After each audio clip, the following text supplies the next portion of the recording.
subhanahu wa ta'ala have shown us that all of these people who seem to be having fun, who have become the heroes, the television, the movie stars, the poster stars, the magazine stars, looking like they're all happy and proud and big homes and big money, so forth, they are the most miserable people.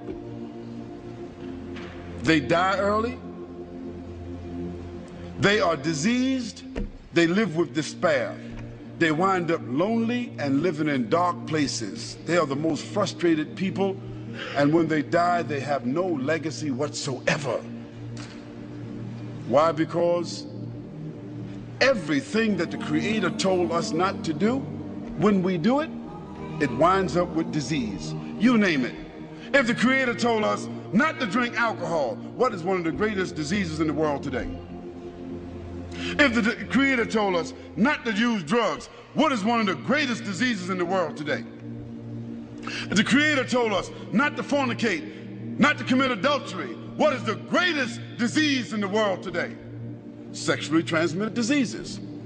If the Creator told us to be fair, don't take interest, what is the greatest source of stress in the world today? Debt.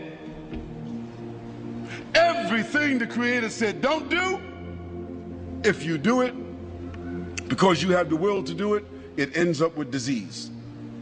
Everything the Creator said to do, if you do it, it winds up as a gift. It winds up as a refinement. It winds up as an acquired habit. It winds up as something that you can leave as a legacy. If the Creator said, do good actions, a person that tells the truth, he builds around them and insulates around themselves children, society, corporation, business, government that is built upon truth. Truth only leads to truth. Lies only lead to lies.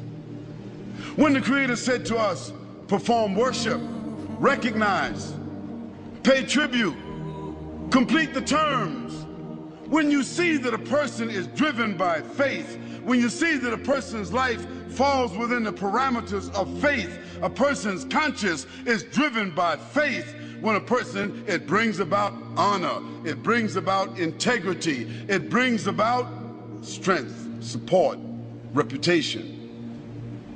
Today, as a result of the fact that the Creator has said to us, respect each other, we have no more family values. And what has the loss of family values led to? Again, disease.